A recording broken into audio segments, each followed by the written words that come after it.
ആർക്കും ഒന്നും മനസ്സിലായിട്ടില്ലല്ലോ അല്ലേ?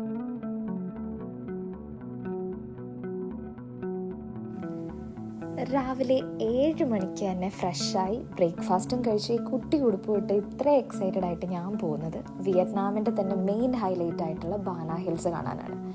അവിടെ ഒരുപാട് ഫോട്ടോ എടുക്കാനുള്ള സ്പേസ് ഉണ്ടെന്ന് അറിഞ്ഞു, അതുകൊണ്ട് തന്നെ ഈ കോസ്റ്റ്യൂം ഇരിക്കട്ടെ എന്ന് ഞാൻ കരുതി. അപ്പോൾ നമുക്ക് വിയറ്റ്നാം വ്ളോഗിൻ്റെ സെക്കൻഡ് എപ്പിസോഡിലേക്ക് എല്ലാവർക്കും സ്വാഗതം.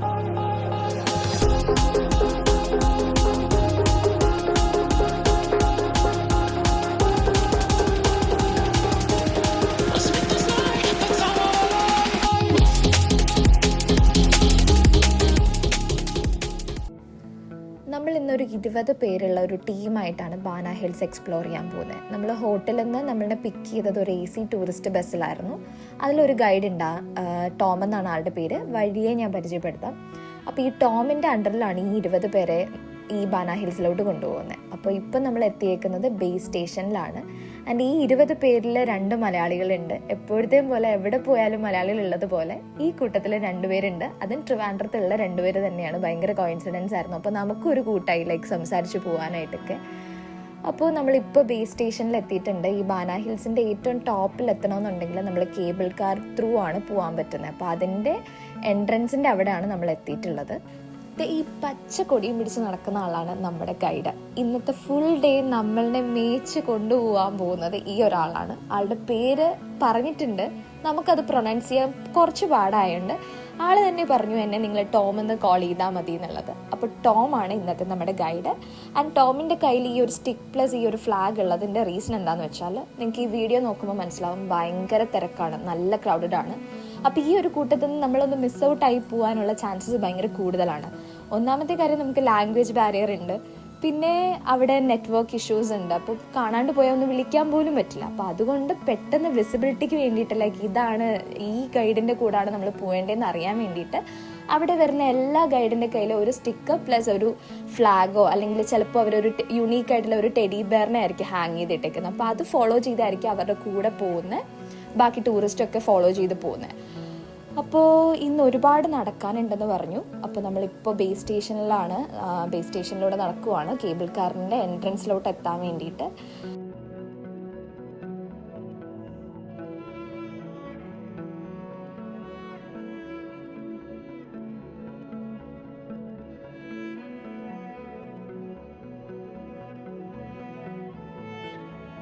നമുക്കൊരു 5 സ്റ്റാർ ഒരു ഹോട്ടലിൽ കയറിയ ഒരു ഫീലാണ് ഇവിടെ ഈ ഒരു ബേസ് സ്റ്റേഷനിലൂടെ നടന്നു പോകുമ്പോൾ നമുക്ക് കിട്ടുന്നത്. നമ്മളിപ്പോൾ ഓൾമോസ്റ്റ് ആ ഒരു കേബിൾ കാറിൻ്റെ എൻട്രൻസിലോട്ട് എത്തിയിട്ടുണ്ട്. വേൾഡ് റെക്കോർഡ് ഹോൾഡ് ചെയ്യുന്നത്, അതും longest non stop single track cable car in the world. ഈ ഒരു വേൾഡ് റെക്കോർഡ് ഹോൾഡ് ചെയ്യുന്ന ഒരു കേബിൾ കാറിലൂടെയാണ് നമ്മളിപ്പോൾ പോയിക്കൊണ്ടിരിക്കുന്നത്. ആൻഡ് ഇവിടെ നിന്ന് കാണുന്ന ആ ഒരു ഭംഗിയുണ്ടല്ലോ, ഭയങ്കര രസമാണ്. മൗണ്ടൻസും വാട്ടർഫോൾസും ഫോറസ്റ്റും ക്ലൗഡ്സും ഇതൊക്കെ കാണാൻ പറ്റും. പിന്നെ എനിക്ക് ഹൈറ്റ് പേടിയായതുകൊണ്ട് ഞാൻ അധികം അങ്ങ് താഴോട്ട് നോക്കാൻ പോയിട്ടില്ല. പക്ഷേ ഭയങ്കര ഭംഗിയാണ്. നോക്കുന്ന സമയങ്ങളിൽ എനിക്ക് മനസ്സിലാകുന്നുണ്ട് അത് നല്ല ഭംഗിയുണ്ടെന്ന്. കുറേയൊക്കെ നമ്മൾ ക്യാപ്ചർ ചെയ്തിട്ടുണ്ട്. ആൻഡ് നമുക്കൊരു 20 മിനിറ്റ്സിൻ്റെ ഒരു റൈഡ് ഉണ്ട് ഈ ഒരു കേബിൾ കാറിൽ. നമ്മൾ ആ ഗോൾഡൻ ബ്രിഡ്ജിൻ്റെ അവിടെ എത്തുന്നത് വരെ ഒരു 20 മിനിറ്റ്സ് ഉണ്ടാവും. ഞാൻ ആദ്യമായിട്ട് കേബിൾ കാറിൽ കയറുന്നത് മലേഷ്യയിലെ ജെൻറ്റിങ് ഹൈലാൻഡിൽ എന്ന് പറഞ്ഞിട്ടുള്ള അവിടെ പോകുമ്പോൾ ഉള്ള കേബിൾ കാറാണ്. പക്ഷേ അത് നല്ല ഭംഗിയുണ്ടായിരുന്നു. അവിടെ പോയാൽ പിന്നെ ഞാൻ എൻ്റെ ഫ്രണ്ട്സിൻ്റെ അടുത്തും കൊളീഗ്സിൻ്റെ അടുത്തും പറയുന്നത് ഭയങ്കര ഭംഗിയാണ്, നിങ്ങൾ മലേഷ്യയിൽ പോവുകയാണെങ്കിൽ ഡെഫിനറ്റ്ലി അവിടെ പോകണം എന്നുള്ളതാണ്. പക്ഷേ ഇപ്പോൾ ഞാൻ അതൊന്ന് മാറ്റി പറയുകയാണ്, വിയറ്റ്നാമിലെ ഈ ഒരു ബാന ഹിൽസിലോട്ട് പോകുന്ന ഈ ഒരു കേബിൾ കാർ അതിനേക്കാളും ഭംഗിയാണ്. ഓരോ പുതിയ ഡെസ്റ്റിനേഷനിൽ പോകുമ്പോഴത്തേക്കും ഓരോ എക്സ്പീരിയൻസ് ആണ്. അപ്പോൾ ഈ ഒരു എക്സ്പീരിയൻസ് ഭയങ്കര രസമുണ്ടെന്ന് വെച്ചാൽ ഇത് ഇത്രയും ലോങ് ഒരു റൈഡ് ആയതുകൊണ്ടായിരിക്കണം നമ്മൾ കുറേ നേരം ഇതിനകത്ത് ഇരിക്കുകയാണ്, അത്രയും ഭംഗി കണ്ടുപോവുകയാണ്, തണുപ്പാണ്. പിന്നെ ഞാൻ ഈ ഒരു കുട്ടി ഉടുപ്പിട്ടിരിക്കുന്നതുകൊണ്ട് കുറച്ചൊന്ന് കഷ്ടപ്പെടുന്നുണ്ട് തണുപ്പൊന്ന് ബെയർ ചെയ്യാനായിട്ട്. റീൽസിലും വീഡിയോസിലും ഫോട്ടോസിലൂടെ മാത്രം കണ്ടിട്ടുള്ള ഗോൾഡൻ ബ്രിഡ്ജിലോട്ട് പോകാനുള്ള കേബിൾ സ്റ്റേഷനിലോട്ട് നമ്മൾ ഇറങ്ങിയിട്ടുണ്ട്. ഈ എസ്കലേറ്റർ ത്രൂ നമ്മൾ കയറി ഇറങ്ങി അടുത്തെത്തുന്നത് ഗോൾഡൻ ബ്രിഡ്ജിലോട്ടാണ്. എത്തിയപ്പോഴത്തേക്ക് ഒരു കാര്യം മനസ്സിലായി, ഫോട്ടോ എടുക്കാൻ വേണ്ടി മാത്രം ഈ ഡ്രസ്സും ഇട്ട് ഈ തണുപ്പും സഹിച്ച് ഞാൻ ഇത്രയും കഷ്ടപ്പെട്ടെത്തിയിട്ട് താഴെ കണ്ടതിനേക്കാളും ഭയങ്കര തിരക്കാണ്. ഈ കൂട്ടത്തിൽ എങ്ങനെ ഫോട്ടോ എടുക്കുമെന്ന് ആലോചിച്ച് ആകെ ഡിസപ്പോയിൻറ്റഡ് ആയിട്ടിരുന്നപ്പോഴത്തേക്കാണ് ഒരു കാര്യം ആലോചിച്ചത്, ഇപ്പം നമുക്ക് കുറേ AI ഫീച്ചേഴ്സ് ഉണ്ടല്ലോ, എത്ര ഫോട്ടോ എടുത്താലും ഒബ്ജക്റ്റ്സ് റിമൂവ് ചെയ്യാൻ പറ്റുന്നത് കൊണ്ട്, അങ്ങനെ ഒരു ഫീച്ചറുള്ള ഫോണും ക്യാമറയും ഒക്കെ കയ്യിലുള്ളത് കൊണ്ട് മാത്രം കുറച്ച് ഫോട്ടോസ് ക്ലിക്ക് ചെയ്തു. ബട്ട് ഞാൻ അത്ര സാറ്റിസ്ഫൈഡ് അല്ലായിരുന്നു. ബിക്കോസ് ഇത്രയും തിരക്കുള്ള സ്ഥലത്ത് പോകുന്നത് എനിക്ക് കുറച്ച് ഇറിറ്റേറ്റിംഗ് ആയിട്ടുള്ളൊരു ഫീല് വരും. ബട്ട് സ്റ്റിൽ ഈ ഒരു സ്ഥലം കണ്ടതിൻ്റെ ഒരു സന്തോഷമുണ്ട്. ഇനി അങ്ങോട്ട് നമ്മൾ കുറച്ച് നടക്കുമ്പോഴത്തേക്ക് ഒരു ഗാർഡനിലൊക്കെ പോകുന്നുണ്ട്. അപ്പോൾ അതൊക്കെ കണ്ട് കുറച്ച് നേരം കൂടി ടൈം സ്പെൻഡ് ചെയ്യാമെന്നുള്ളൊരു മൂഡിലാണ് ഇപ്പോൾ ഇരിക്കുന്നത്. നമ്മളിന്ന് ബാന ഹിൽസിലാണ് പോണേന്ന് പറഞ്ഞപ്പോഴത്തേക്ക് തന്നെ സാജൻ എൻ്റെ അടുത്ത് എടുത്തു പറഞ്ഞ ഒരു കാര്യമാണ്, വിയറ്റ്നാമിൽ സാധാരണ എല്ലാ സ്ഥലത്തും കാണുന്ന പോലത്തെ ക്ലൈമറ്റ് ആയിരിക്കില്ല ബാന ഹിൽസിലുള്ളത്. അപ്പോൾ നീ ഈ കോസ്റ്റ്യൂം ഒന്ന് റീതിങ്ക് ചെയ്യുമോ എന്നുള്ളത് എൻ്റെ അടുത്ത് ഒരു 3-4 പ്രാവശ്യം പറഞ്ഞു. പക്ഷേ എൻ്റെ കോൺഫിഡൻസ് കൊണ്ടും കോൺഫിഡൻസ് അല്ല എൻ്റെ അഹങ്കാരം കൊണ്ട് ഞാൻ തന്നെ തണുപ്പൊക്കെ എനിക്ക് പിന്നെയും ബെയർ ചെയ്യാൻ പറ്റും. പക്ഷേ വെയിലടിക്കാണ്ടിരുന്നാൽ മതി എന്ന് പറഞ്ഞ ഒരു സൺപ്രൂഫ് ജാക്കറ്റും ഒരു ക്യാപ്പും എടുത്തിട്ടാണ് ഇറങ്ങിയത്. പക്ഷെ ഇവിടെ എത്തിയപ്പോഴത്തേക്ക് ഈ തണുപ്പും അതിൻ്റെ കൂടെ ഈ കാറ്റും കൂടെ ആയിട്ട് ഈ സൺപ്രൂഫ് ജാക്കറ്റും ഈ ക്യാപ്പും മാറ്റിയിട്ട് ഞാൻ ഒരു സ്ഥലത്ത് നടന്നിട്ടില്ല. ഫുള്ള് ഞാൻ ഇതിട്ടുകൊണ്ടാണ് നടക്കുന്നത്. പിന്നെ നല്ല ഭംഗിയുള്ള സ്ഥലം കാണുവാണ്, ഫോട്ടോ എടുക്കാൻ പറ്റിയ ഫ്രെയിമൊക്കെ കാണുവാണെന്നുണ്ടെങ്കിൽ പെട്ടെന്ന് ജാക്കറ്റൊക്കെ മാറ്റി ഫോട്ടോ ക്ലിക്ക് ചെയ്യും, തിരിച്ച് പിന്നെയും ജാക്കറ്റ് ഇടും. അങ്ങനെയാണ് ഞാൻ നടന്നിട്ടുള്ളത്. ഇനി അങ്ങോട്ടുള്ള കുറേ വീഡിയോസിൽ നിങ്ങൾക്ക് കാണാൻ പറ്റും ഒരു അനാഥ പ്രേതത്തിനെ പോലെ അങ്ങ് നടന്നിരിക്കുക. വേറെ ഒന്നുമല്ല, എനിക്ക് നിന്ന് പോസ് ചെയ്യാനോ ഒരു സ്ഥലത്ത് നിൽക്കാനോ പറ്റുന്നില്ല. അത്രയും തണുപ്പാണ്, അത്രയും രസമാണ് അവിടുത്തെ ക്ലൈമറ്റ്. ഇത് മര്യാദയ്ക്ക് ഒരു കോസ്റ്റ്യൂം ഇട്ടുകൊണ്ട് വന്നിരുന്നെങ്കിൽ എനിക്ക് കുറച്ചും കൂടെ എൻജോയ് ചെയ്യാൻ പറ്റിയേനെ. പക്ഷേ ഇതിപ്പോൾ ഞാൻ പറഞ്ഞ് വാശി പിടിച്ച് ഈ കോസ്റ്റ്യൂം ഇട്ടുകൊണ്ട് തന്നെ പുറത്ത് കാണിക്കാൻ പറ്റില്ലല്ലോ. അതുകൊണ്ടാണ് നമ്മുടെ ഇൻട്രൊഡക്ഷൻ വീഡിയോയ്ക്കകത്ത് ഞാൻ പറയുന്നത് ഇത് ആർക്കും ഒന്നും മനസ്സിലാകുന്നില്ലല്ലോ അല്ലേ എന്ന്. അതിൻ്റെ മെയിൻ റീസൺ അതാ. ഞാൻ എൻ്റെ ഈ ഒരു ഇത് കഴിഞ്ഞിട്ടുള്ള ഓരോ ഫോട്ടോസ് കാണുമ്പോഴും നല്ല രസമുള്ള ഫോട്ടോസാണ്. പക്ഷെ അതിൻ്റെ പുറമേ ഉള്ള കാര്യങ്ങളാണ് ഇത്രയും തണുപ്പ് സഹിച്ച് ഇത്രയും കഷ്ടപ്പെട്ടിട്ടാണ് ഞാൻ ഈ ഓരോ ഫോട്ടോസൊക്കെ എടുക്കുന്നത്. പക്ഷേ ഈ സ്ഥലം എന്ന് പറയുന്നത് ഒരു ഹെവൻ പോലാണ്. അത്രയും ഭംഗിയാണ്, അത്രയും ബ്യൂട്ടിഫുൾ ആയിട്ടാണ് അവരിവിടെ ഗാർഡനൊക്കെ മെയിൻറ്റെയിൻ ചെയ്യുന്നത്. ഇവിടുത്തെ ഓരോ ബിൽഡിങ്സും എല്ലാം ഭയങ്കര ബ്യൂട്ടിഫുൾ ആയിട്ടാണ് മെയിൻറ്റെയിൻ ചെയ്തത്. അതുമാത്രമല്ല, ഇത്രയും ക്രൗഡഡ് ആയിട്ടുള്ള ഒരു സ്ഥലമാണ്, ഇത്രയും വിസിറ്റേഴ്സ് വരുന്നതാണ്. ബട്ട് അവരതിനെ നല്ല രീതിക്ക് മെയിൻറ്റെയിൻ ചെയ്യുന്നുണ്ട്. എല്ലാം നീറ്റ് ആൻഡ് പ്രോപ്പർ രീതിയിലാണ് എല്ലാം മെയിൻറ്റെയിൻ ചെയ്തേക്കുന്നത്. അതൊരു വലിയൊരു കാര്യമാണ്. ഇങ്ങനത്തെ പ്ലേസസ് ആണ് പൊതുവെ ടൂറിസ്റ്റിന് ഭയങ്കരമായിട്ട് ഇഷ്ടപ്പെടുന്നത് വിസിറ്റ് ചെയ്യാനും.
ഇനി നമ്മൾ അടുത്ത് പോകുന്ന ഇവിടെ നിന്ന് ഒരു 2 മിനിറ്റ്സിൻ്റെ ഒരു ചെറിയൊരു കേബിൾ കാർ ഒരു റൈഡ് ഉണ്ട്. അത് നമുക്ക് അടുത്ത മൗണ്ടനിലോട്ട് പോകാനാണ്. നമുക്ക് ഇവിടെ നിൽക്കുമ്പോഴത്തേക്ക് തന്നെ കാണാൻ പറ്റും കുറേ കാസിൽസൊക്കെ. അപ്പോൾ നമ്മളൊന്ന് അവിടോട്ട് പോകുന്നുണ്ട്. അവിടെ നിന്നായിരിക്കും നമ്മൾ ലഞ്ച് എടുക്കുന്നത്. ബിക്കോസ് ഇപ്പം തന്നെ ഒരു ഹാഫ് ഡേ ആയി. നമ്മൾ അതിരാവിലെ ഇറങ്ങിയതാണെങ്കിലും നമുക്കൊരു ഫുൾ ഡേ വേണം ഇവിടെ ഒന്ന് കണ്ടു തീർക്കാനായിട്ട്. എന്നാലും കുറച്ച് നമ്മൾ റഷായിട്ട് കുറച്ച് സ്പീഡിനെ കണ്ടു തീർക്കാൻ പറ്റുള്ളൂ. അപ്പോൾ സത്യം പറഞ്ഞാൽ ഇതിനകത്ത് തന്നെ നമുക്ക് സ്റ്റേ ചെയ്യാനായിട്ടുള്ള ഓപ്ഷൻസ് ഉണ്ട്. അപ്പോൾ ഇവിടെ നമ്മൾ സ്റ്റേ ചെയ്യുവാണെങ്കിൽ നമുക്കൊരു 2 ദിവസം നിന്ന് ഓരോ സ്ഥലവും നന്നായിട്ട് എൻജോയ് ചെയ്ത് പോയി കാണാൻ പറ്റും. ഇല്ല ഒരു 1 ഡേ ടൂറാണ് എടുക്കുന്നുണ്ടെങ്കിൽ നമുക്ക് 1 ഡേ മതിയാകും. പക്ഷേ കുറച്ചൊന്ന് സ്പീഡിന് നമ്മളെല്ലാം കണ്ടു തീർക്കേണ്ടി വരും. അപ്പോൾ ഇപ്പം തന്നെ ഹാഫ് ഡേ ആയി. നമുക്ക് ചെറുതായിട്ട് വിശപ്പിൻ്റെ ഒരു വിളി വന്നു തുടങ്ങിയിട്ടുണ്ട്. അപ്പോൾ നമ്മൾ ഇനിയിപ്പോൾ അടുത്ത കേബിൾ കാർ സ്റ്റേഷനിലോട്ട് പോയി അവിടെയാണ് ഫുഡ് അറേഞ്ച് ചെയ്തേക്കുന്നത്. അവിടെ കുറേ റെസ്റ്റോറൻറ്റ്സ് ഉണ്ട്. നമുക്ക് ഓൾറെഡി ഫുഡ് കൂപ്പൺ താഴ്ന്ന് തന്നെ നമുക്ക് കിട്ടിയിട്ടുണ്ട്. നമ്മുടെ ഈ ഒരു പാക്കേജിനകത്ത് അത് വരുന്നുണ്ട്. അപ്പോൾ നമ്മൾ അവിടെ പോയി ഫുഡൊക്കെ കഴിച്ചിട്ടായിരിക്കും നമ്മൾ അടുത്ത കാര്യങ്ങളൊക്കെ കാണാനായിട്ട് പോകുന്നത്. നമ്മളൊരു വൈൻ ഷോപ്പൊക്കെ ഒരു ബ്രൂവറി ഒക്കെ ഉണ്ടെന്ന് പറഞ്ഞു. അപ്പോൾ അവിടെയൊക്കെ പോകണം. പറ്റുമെങ്കിൽ ഒന്ന് വൈനൊക്കെ കുടിക്കാമെന്ന് വിചാരിച്ചിരിക്കുകയാണ്.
ഫുഡ് കഴിക്കാൻ വേണ്ടി ഇവിടെ എത്തിയപ്പോഴാണ് അടുത്ത ഞെട്ടിക്കുന്ന സത്യം നമ്മൾ അറിഞ്ഞത്. എന്ന് വെച്ചാൽ ഫുഡിൻ്റെ വെറൈറ്റീസ്, ലൈക്ക് ഒരു വലിയ മെനു ആണ് അവരിവിടെ കൊടുത്തേക്കുന്നത്.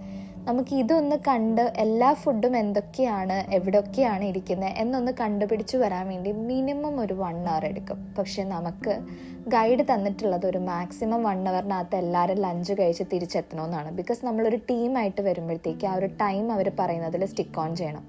ഇല്ലാന്നുണ്ടെങ്കിൽ എല്ലാവർക്കും അത് ബുദ്ധിമുട്ടുണ്ടാക്കും. അതുകൊണ്ട് തന്നെ എല്ലാവർക്കും ഇഷ്ടമുള്ള രീതിക്ക് നിങ്ങൾ ഫുഡ് കഴിച്ചോളൂ, പക്ഷെ മാക്സിമം ഒരു 1 hourനകത്ത് തിരിച്ച് നമ്മൾ വന്നിറങ്ങിയ സ്ഥലത്തോട്ട് തന്നെ എത്തണമെന്ന് പറഞ്ഞിട്ടാണ് ടോം പോയേക്കുന്നത്. അപ്പോൾ നമ്മൾ 3 പേരുള്ളതുകൊണ്ടും ഇതൊരു വലിയ ഫുഡ് കോർട്ട് ആയതുകൊണ്ടും എല്ലാം പെട്ടെന്ന് കണ്ടുപിടിക്കാൻ പാടായതുകൊണ്ടും മാത്രം നമ്മൾ 3 പേരും 3 ഡയറക്ഷനിലോട്ട് പോകാമെന്ന് കരുതി. എന്നിട്ട് 3 ഡയറക്ഷനിൽ പോയിട്ട് അവരവർക്ക് ഇഷ്ടപ്പെടുന്ന ഫുഡ് എടുത്ത് നമ്മുടെ ഒരു കോമൺ ടേബിളിലോട്ട് വരാൻ പറഞ്ഞിട്ടുണ്ട്. അപ്പോൾ അങ്ങനെയാണ് നമ്മൾ നമുക്ക് ഇഷ്ടപ്പെട്ട ഫുഡുകളൊക്കെ എടുക്കാൻ പറ്റിയത്. എന്നാലും നമ്മൾ കുറേ വെറൈറ്റി ഫുഡുകളൊക്കെ ട്രൈ ചെയ്തു. ഞാൻ അതിൻ്റെ അത്രയും ഡീറ്റെയിൽഡായിട്ട് നമ്മൾ വീഡിയോ എടുക്കുന്നില്ല. കഴിക്കുന്ന വീഡിയോസൊക്കെ പൊതുവേ എടുക്കുന്ന ഭയങ്കര കുറവാണ്. എന്നാലും ഇത് നിങ്ങൾക്ക് കാണിക്കണമെന്ന് തോന്നി. അതുകൊണ്ടാണ് നമ്മൾ ഈ ഫുഡിൻ്റെ ഈ ഒരു മെനു കൊടുത്തേക്കുന്നത് ഫുള്ള് നമ്മളിവിടെ കാണിക്കുന്നത്. ദെൻ അതേപോലെ തന്നെ ഇതെല്ലാം കഴിച്ച് ഒന്ന് വയറൊക്കെ ഹാപ്പി ആയി കഴിയുമ്പോഴത്തേക്ക് നമുക്ക് മുകളിലോട്ട് പോകാൻ പറ്റും. ബിക്കോസ് എഗെയിൻ ഇനിയോ നമുക്ക് ഒരുപാട് കിലോമീറ്റേഴ്സ് ആൻഡ് കിലോമീറ്റേഴ്സ് നടക്കാനുണ്ട്. അതുകൊണ്ട് തന്നെ വയറ് നല്ല ഫുള്ളാക്കിയാൽ മാത്രമേ നടന്നു കഴിയുമ്പോഴത്തേക്ക് പിന്നെയും കുറച്ച് ആരോഗ്യം ബാക്കി ഉണ്ടാവുള്ളൂ.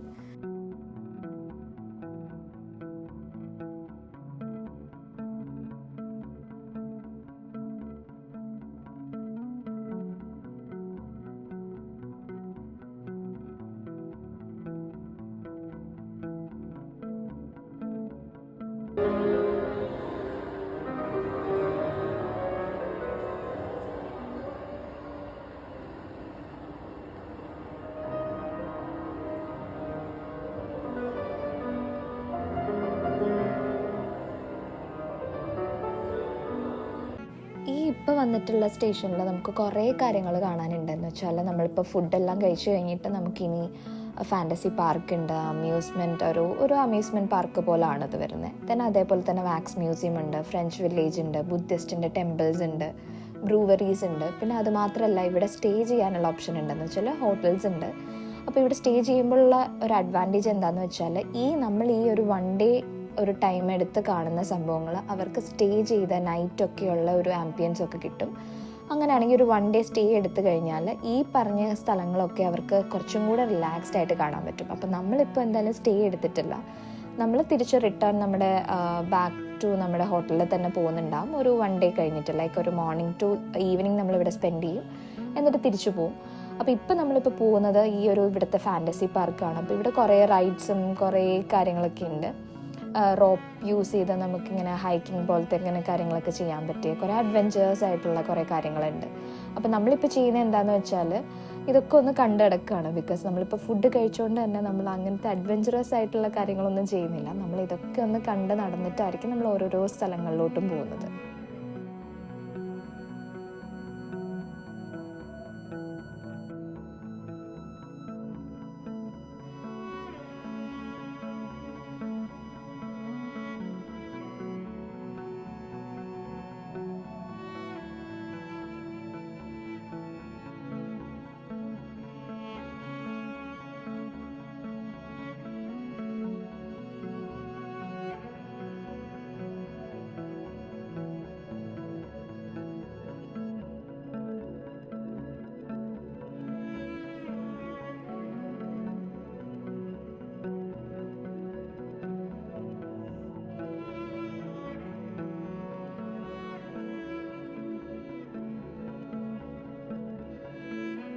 ഇവിടെ നിങ്ങൾക്ക് നോക്കുമ്പോൾ തന്നെ മനസ്സിലാകും നമുക്കൊരു യൂറോപ്പിലെത്തിയൊരു ഫീലാണ്. ഇവിടുത്തെ എല്ലാ ബിൽഡിങ്സും ഒരു യൂറോപ്യൻ ഒരു ആർക്കിടെക്ചറൽ സ്റ്റൈലാണ് അവർ ഫോളോ ചെയ്തിരിക്കുന്നത്. ആൻഡ് അതിൻ്റെ ഇൻസ്പിറേഷൻ എന്താണെന്ന് നമുക്ക് ടോം പറഞ്ഞു തന്നതെന്ന് വെച്ചാൽ ലൈക്ക് ഒരു പ്യോർ ഫ്രഞ്ച് ആർക്കിടെക്ചർ പ്ലസ് ഒരു 19ാം നൂറ്റാണ്ട് 19th സെഞ്ച്വറിയിലൊക്കെ ഉണ്ടായിരുന്ന ഒരു ഗോത്തിക് ഒരു സ്റ്റൈലൊക്കെയാണ് ഇവരിവിടെ ഇൻസ്പിറേഷനായിട്ട് എടുത്തേക്കുന്നത്. അപ്പോൾ ഇവിടുത്തെ എല്ലാ ബിൽഡിങ്സും ഒരു പക്ക ഒരു ഫ്രഞ്ച് ഒരു യൂറോപ്പിൽ ഉള്ള പോലത്തെ ഒരു സ്റ്റൈലാണ്.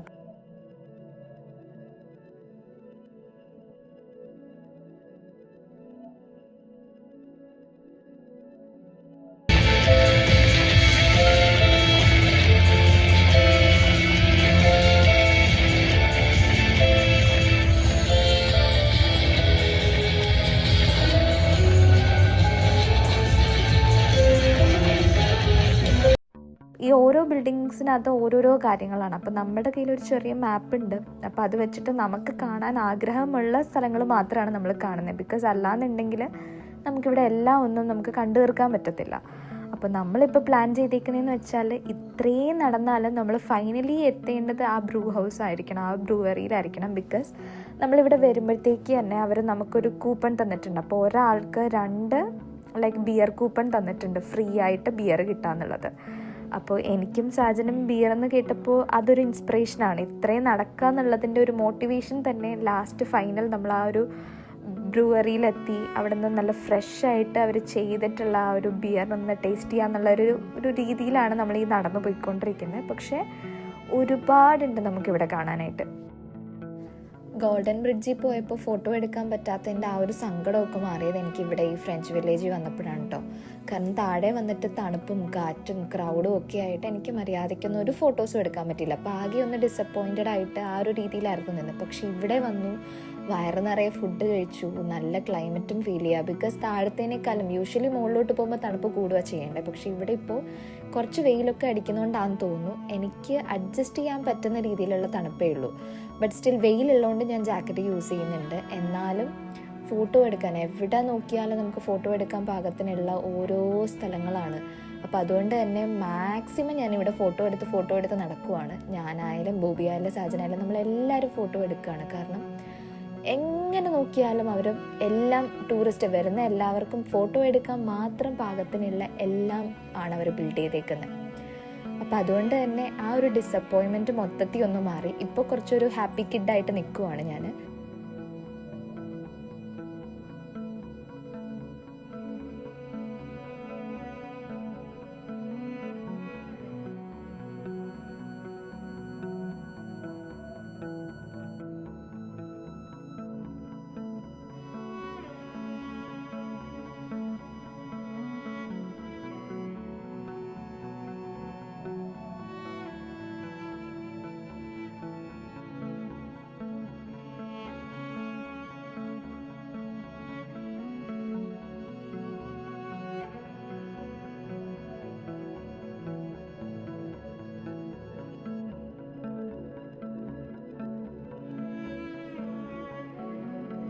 ആൻഡ് ഫൈനലി നമ്മൾ ബിയർ പ്ലാസ കണ്ടുപിടിച്ചു ഗൈസ്. യെസ്, ബിക്കോസ് ഇതൊരു ട്രഷർ ഹണ്ട് പോലായിരുന്നു. കാരണം അത്രയും വലിയൊരു സ്ഥലമായി. ഇത് നടന്ന് തീർക്കാനായിട്ട് നമുക്കൊരു ദിവസം ഫുൾ വേണം. അപ്പോൾ അതിനിടയ്ക്ക് ഈ ബിയർ പ്ലാസ എന്തായാലും പോകണമെന്നുള്ളത് നമുക്ക് മൈൻഡിൽ നമ്മൾ സെറ്റ് ചെയ്തേക്കുമായിരുന്നു. അപ്പോൾ ഇത് കണ്ടപ്പോഴത്തേക്കും ഒരു ചെറിയ ആശ്വാസമുണ്ട്, മനസ്സിനൊരു കുളിർമ പോലെ. Because beer കുടിക്കാമല്ലോ.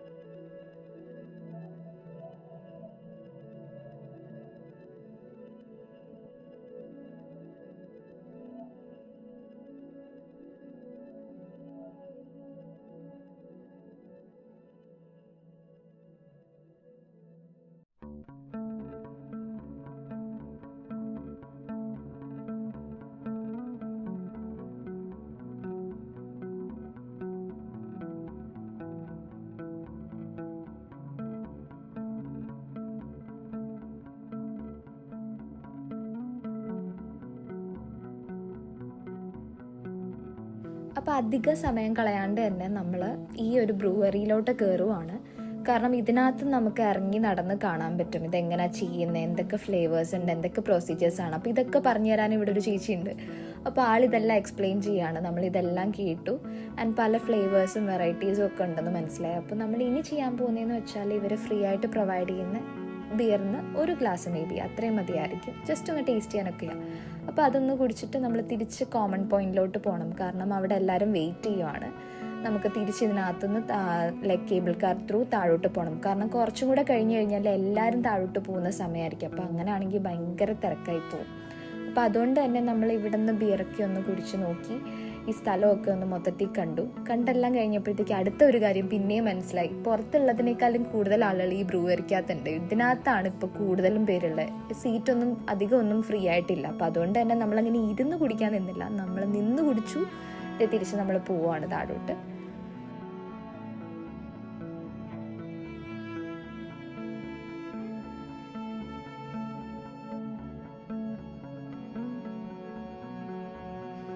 നമ്മൾ ഫൈനലി നമുക്കിഷ്ടമുള്ള നമ്മൾ ചൂസ് ചെയ്തിട്ടുള്ള കാണണമെന്ന് വിചാരിച്ച കുറച്ച് സ്ഥലങ്ങൾ ഈ ഒരു ബാന ഹിൽസിനകത്ത് നമ്മൾ കണ്ടു കഴിഞ്ഞു മൊത്തത്തിൽ. അപ്പോൾ ഇനി നമ്മൾ തിരിച്ചു പോകാനായിട്ടുള്ള ഒരു പ്ലാനിലാണ്. കേബിൾ കാർ എടുത്ത് താഴോട്ട് പോവാണ്. ദെൻ അവിടെ നിന്ന് നമ്മൾ ആ ഒരു വന്ന ബസ്സിൽ തന്നെ നമ്മൾ തിരിച്ച് അവർ ഹോട്ടലിൽ ഡ്രോപ്പ് ചെയ്യും.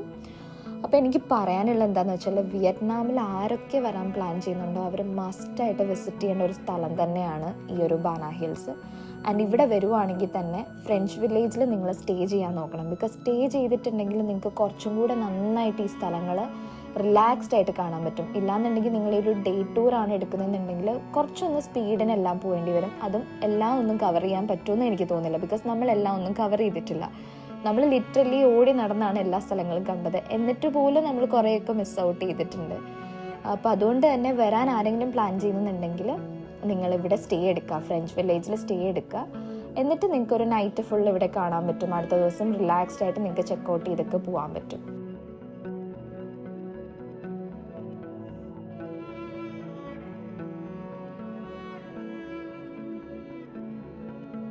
ഇന്ന് കുറച്ച് കൂടുതൽ നടന്നുകൊണ്ട് തന്നെ കുറച്ച് കൂടുതൽ ടയേർഡായിരുന്നു. അതുകൊണ്ട് തന്നെ തിരിച്ച് ഹോട്ടലിലെത്തി നമ്മൾ കുറച്ചൊന്ന് റെസ്റ്റൊക്കെ എടുത്ത് കഴിഞ്ഞപ്പോഴത്തേക്കാണ് ഓർത്തത് രാത്രി എവിടെയെങ്കിലും പോയാലോ എന്ന്. പിന്നെ നമ്മളൊന്നും നോക്കിയില്ല, നമ്മുടെ ഗൈഡിനെ വിളിച്ചു. 3 ടിക്കറ്റ്സ് അറേഞ്ച് ചെയ്തു ക്രൂസിന് വേണ്ടിയിട്ട്. അപ്പോൾ നമ്മൾ ഇന്ന് നൈറ്റ് കുറച്ച് ടൈം ഒന്ന് ക്രൂസിലൊന്ന് പോയി വരുവാണ്. അപ്പോൾ ഇതിൻ്റെ മെയിൻ ഹൈലൈറ്റ് എന്താണെന്ന് വെച്ചാൽ, നമ്മൾ ഡേ 1 കണ്ട ഡ്രാഗൺ ബ്രിഡ്ജും പിന്നെ അതേപോലെ തന്നെ ഈ ദനാങ്ങിൻ്റെ മെയിൻ സിറ്റീസിനെയൊക്കെ ഈ നൈറ്റ് കാണാൻ നല്ല രസമാണ്, നല്ല ഭംഗിയാണ് ലൈറ്റൊക്കെ ഇട്ടിട്ട്. അപ്പോൾ അതൊക്കെ നമ്മൾ ഈ ക്രൂസിലൂടെ പോയി വരുമ്പോൾ കാണാൻ പറ്റും. പ്ലസ് ഒരു അപ്സര ഡാൻസ് ഒക്കെ ഉണ്ട്. അപ്പോൾ ഇതൊന്ന് കണ്ടിരിക്കാമെന്ന് എഴുതിയിട്ട് എടുത്തതാണ്, ആ ഒരു നൈറ്റ് ഒന്ന് നമ്മൾ സ്പെൻഡ് ചെയ്യാന്നുള്ള രീതിക്ക്. ദെൻ അങ്ങനെ നമ്മൾ നന്നായിട്ട് എൻജോയ് ചെയ്തിരുന്നു. അപ്പോൾ ഇന്ന് മൊത്തത്തിൽ പറയുവാണെങ്കിൽ ഇന്നത്തെ ദിവസം നല്ല രസമുണ്ടായിരുന്നു, ഭയങ്കര പ്രൊഡക്റ്റീവായിരുന്നു. നമ്മൾ സാധാരണ ടൂറിനൊക്കെ പോകുമ്പോഴത്തേക്ക് നമ്മൾ കുറച്ച് പോവും, കുറച്ച് കഴിഞ്ഞ് റൂമിൽ വരും, റെസ്റ്റ് എടുക്കും, പിന്നെയും പോവും, അങ്ങനെയൊക്കെയായിരുന്നു. പക്ഷേ ഇന്നത്തേത് ഫുൾ പ്രൊഡക്റ്റീവായിട്ടുള്ളൊരു ദിവസമായിരുന്നു.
അപ്പോൾ ഇത്രയായിരുന്നു ഇന്നത്തെ നമ്മുടെ വിയറ്റ്നാമിൻ്റെ എപ്പിസോഡ് 2 എന്ന് പറയുന്നത്, ലൈക്ക് ഡേ 2 എന്ന് പറയുന്നത്.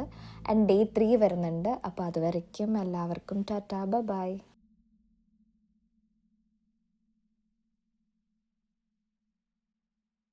ഇതൊക്കെ നമ്മളിന്ന് ബാന ഹിൽസിൽ വെച്ച് എടുത്തിട്ടുള്ള കുറച്ച് ഫോട്ടോസാണ് കേട്ടോ.